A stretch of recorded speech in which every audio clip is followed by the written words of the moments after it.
Welcome to the Late Night Podcast, the place where the world slows down, the lights dim, and the conversations get real. I'm glad you're here.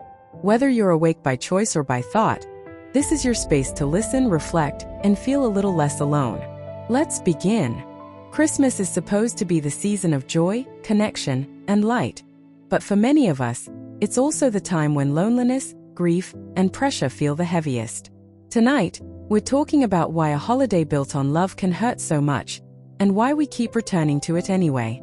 This is a conversation about memory, meaning, and the quiet struggles no one posts about. Welcome to the Late Night Podcast. I need to tell you something I've never said out loud on this podcast. Last Christmas Eve, I spent 45 minutes crying in my car in a Target parking lot. James. No, let me finish. I had just spent $300 I didn't have on toys my kids would forget about in a week. My ex-wife was texting me about pickup times. My mother was calling, asking why I wasn't coming to dinner. And I was sitting there, surrounded by shopping bags, watching families walk past my car window, wondering how everyone else makes this look so easy. How many people do you think drove past you that night feeling exactly the same way? That's the thing, isn't it? We're all performing this elaborate theater of joy while falling apart inside. Welcome to Deep Dive, the podcast where we stop pretending everything is fine. I'm Dr. Rachel Kim, clinical psychologist. And I'm James Morrison, cultural anthropologist and apparently, self-deprecating laugh, a guy who cries in parking lots. Today we're talking about Christmas. But not the Christmas you see on Hallmark movies or Instagram. We're talking about the real Christmas. The one that makes my therapy practice 40% busier in December. The one that drives people into debt, depression, and sometimes, worse. Much worse. We need to talk about that too. But here's what makes this complicated, and why we can't just write off Christmas as some capitalist nightmare. Because we keep coming back. Year after year. Even when it hurts us. Especially when it hurts us. So today, we're asking the hard question. Why do we love what breaks our hearts? And what does that say about being human? If you're listening to this while hanging Christmas lights or hiding in your bedroom during a family gathering or sitting alone in your apartment wondering why everyone else seems so happy, this episode is for you. Okay, Rachel, let's start with the clinical side. What exactly is Christmas depression? Because I don't think most people realize it's an actual, documented phenomenon. It absolutely is. We call it holiday depression or seasonal affective disorder, though that second term covers other things too. But specifically around Christmas, I see a pattern every single year starting around mid-November. What does it look like? Patients who've been stable for months suddenly can't get out of bed. Anxiety spikes. Some experience what we call anticipatory grief. They're mourning the holiday before it even happens because they know it won't live up to expectations. Wait. Mourning the holiday itself? Yes. They're grieving the Christmas they wish they could have. The one from the commercials or their childhood memories, if they had good ones. For people who didn't, they're grieving the childhood they never had. It's loss either way. That's brutal. So you're walking into Christmas already in mourning? For many people, yes. And then we layer on the actual pressures. Financial stress is the big one. Do you know what the average American spends on Christmas? I'm afraid to ask. Over $1,000. For many families, that's a full paycheck or more. Credit card debt spikes every January. People are literally going into debt to participate in this holiday. So what's the answer? How do we do Christmas in a way that doesn't destroy us? I think it starts with honesty. Being honest about what you can afford, financially and emotionally. That's hard when everyone else seems to be doing more. They are not though. That's the illusion. Most people are struggling too. They're just not posting about it. So we need to start talking about the reality behind the performance. Yes. Imagine if we all just admitted, I'm stressed. I'm overwhelmed. I can't afford this. I'm not okay. The relief would be enormous. But someone has to go first.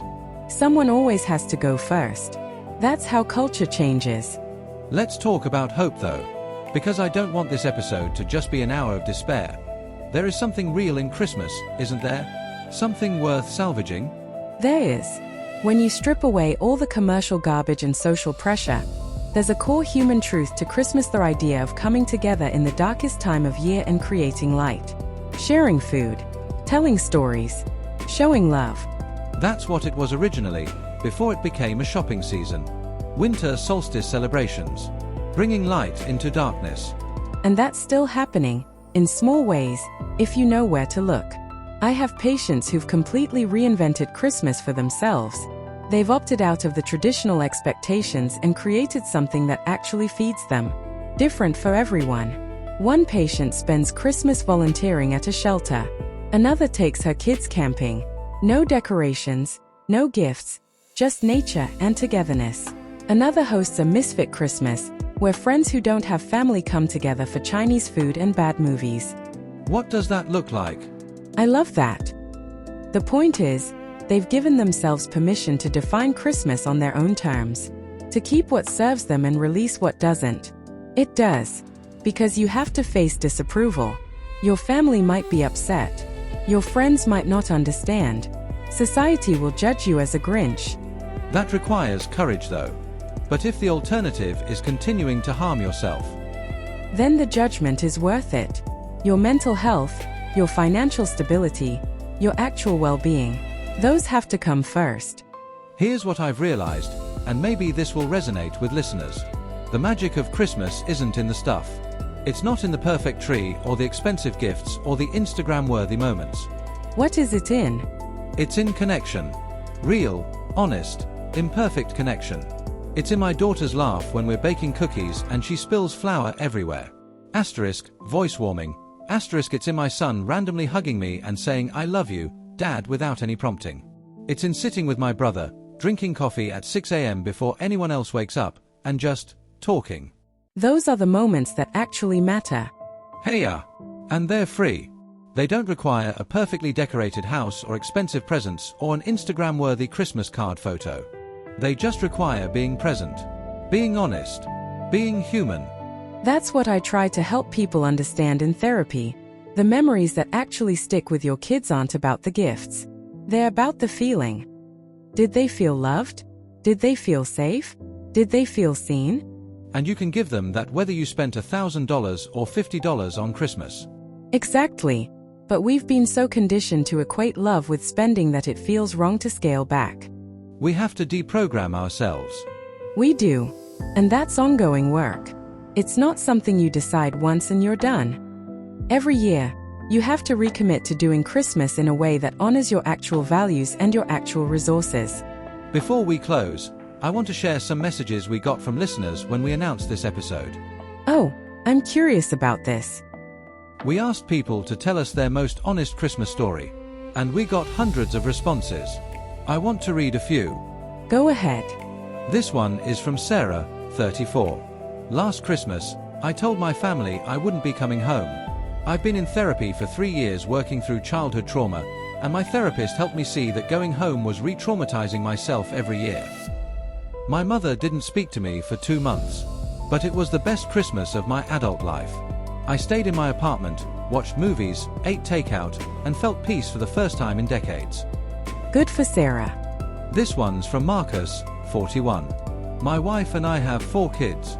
Last year, we sat them down in October and said we couldn't afford the Christmas they'd had in previous years. We were honest about our finances. We asked them to each pick one meaningful gift instead of the piles they were used to. They were upset at first, but then they got creative. They made gifts for each other. They planned experiences instead of things. It was the first Christmas in years where I didn't spend January stressed about credit card bills. I love that they involved their kids in the decision. Here's one from Amy, 29. I'm single and most of my friends are married with kids now.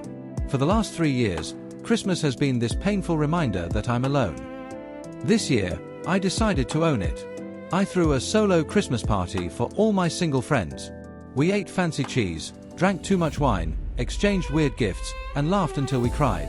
We called ourselves the Island of Misfit Toys. It was perfect.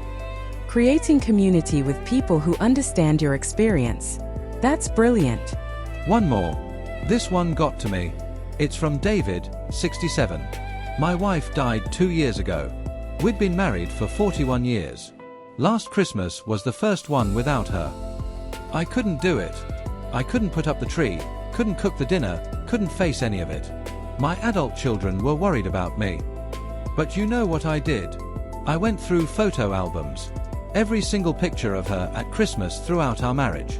I cried for hours. And it was exactly what I needed. I needed to grieve, not pretend to be festive. That's beautiful. It is. And I think all of these stories share something important. They're about people giving themselves permission to be honest. To feel what they actually feel. To do what they actually need, not what they're supposed to do.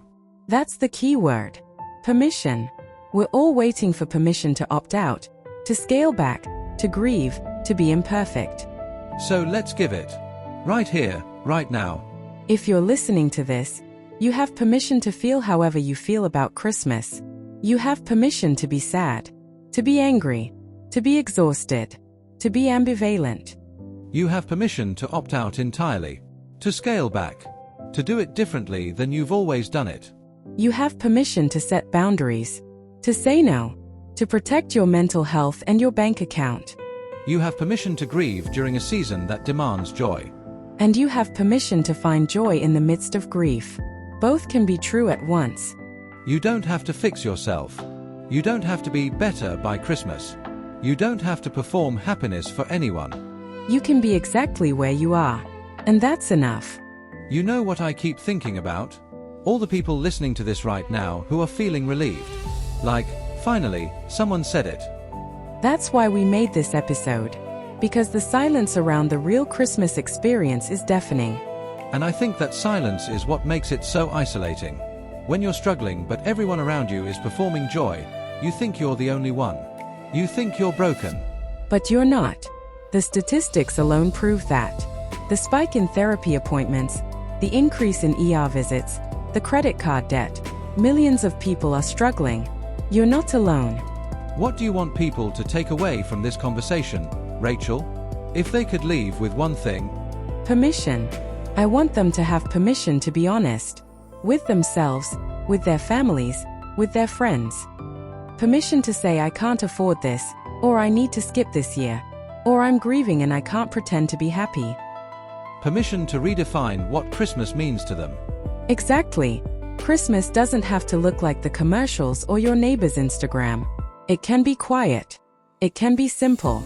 It can be whatever actually feeds your soul instead of depleting it. I think I'm going to tell my kids something this year. I'm going to say, Christmas doesn't have to be perfect to be meaningful. Because I've been putting so much pressure on myself to create this magical experience, and I've been missing the actual magic that's already there. That's beautiful, James. And you know what?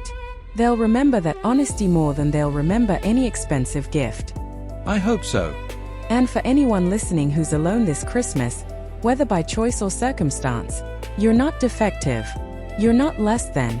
You're not missing out on some universal experience that everyone else is having.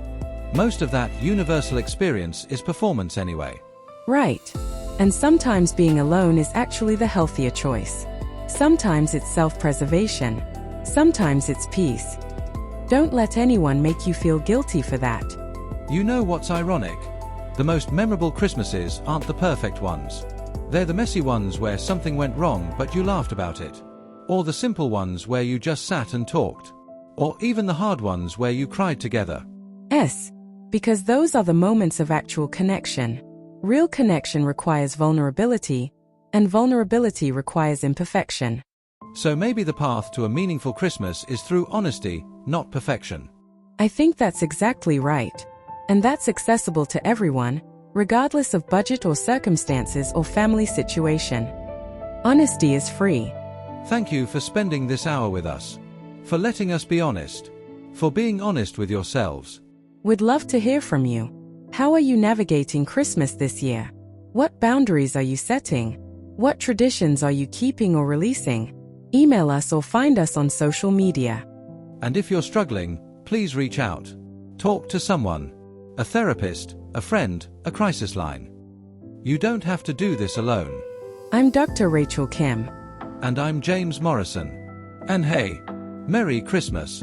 Whatever that means to you. Yeah, Merry Christmas. Bye.